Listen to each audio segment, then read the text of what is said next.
Hello दोस्तों, नमस्कार। आप सभी के चैनल गेट प्रो योरसेल्फ पर एक बार बहुत बहुत स्वागत है फिर से। दोस्तों, आज हम फिर से एक नई कहानी और एक शानदार कहानी लेकर प्रस्तुत हैं, जो कि बहुत ही अच्छी कहानी है। यदि आप कहानी को पूरा देखेंगे तो कहानी का सार समझ में आएगा। बहुत ही अच्छी कहानी है। चलिए दोस्तों, कहानी शुरू करते हैं। दोस्तों, कहानी का शीर्षक है कैसे पैदा हुए 102 कौरव। दोस्तों, ये महाभारत की कहानी है और चलिए इसे शुरू करते हैं समय न लेते हुए। दोस्तों, आप सभी को यह सुनकर आश्चर्य होता होगा कि एक ही माँ की 101 संतानें कैसे हो सकती हैं। माता गांधारी एवं धृतराष्ट्र की 101 संतानें थीं, जिन्हें महाभारत काल में कौरव कहा जाता था। गांधारी, जो कि गंधार नरेश की पुत्री थी और एक शिव भक्त थी। गांधारी ने अपने बाल्यकाल से ही शिव भक्ति में अपने मन को लगा लिया था, जिसके फलस्वरूप भगवान शिव ने उन्हें 100 पुत्र का वरदान दिया था। गांधारी का विवाह विचित्रवीर्य के पुत्र धृतराष्ट्र के साथ हुआ था, जो कि जन्म से ही अंधे थे। धृतराष्ट्र की इच्छा थी कि उनकी पत्नी नेत्र वाली हो, ताकि वो अपनी पत्नी की सहायता से राज्य कर सकें।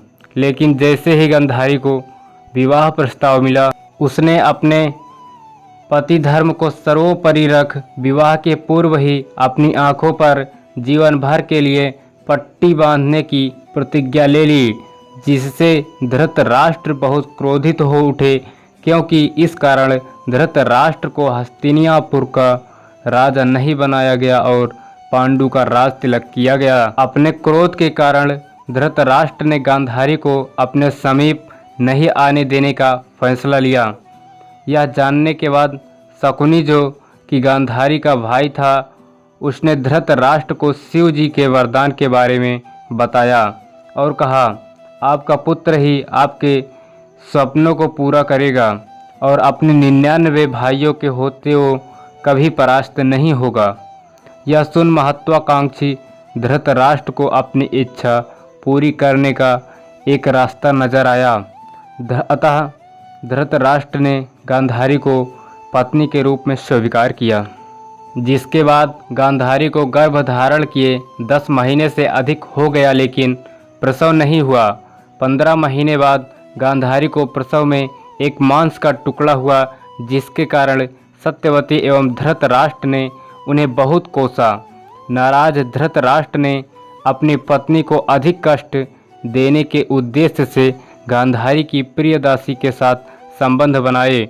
उसी वक्त महर्षि वेदव्यास हस्तिनापुर पहुँचे और उन्होंने बताया कि किसी स्त्री के गर्भ से 100 पुत्र का जन्म होना मुमकिन नहीं है, लेकिन शिव का वरदान व्यर्थ नहीं होता। अतः यह मांस का टुकड़ा नहीं, बल्कि इसमें गांधारी के 101 संतानों के बीज हैं। गांधारी ने वरदान में भगवान से एक पुत्री की भी कामना की थी। इस प्रकार उन्हें 101 संतानों का सौभाग्य प्राप्त है। इसके बाद महर्षि वेदव्यास ने 101 मटकों में गर्भ की तरह वातावरण निर्मित किया। इसके बाद सबसे पहले जिस पुत्र का जन्म हुआ, उसका नाम दुर्योधन रखा गया। इसके बाद दासी को भी पुत्र की प्राप्ति हुई।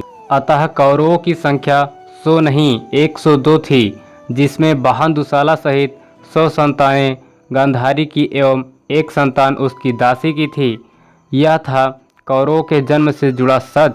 महाभारत का युद्ध धर्म की रक्षा के लिए लड़ा गया था, जिसमें कौरव अधर्मी एवं पांडव धर्मी थे। इस महाभारत के रचयिता महर्षि वेदव्यास थे।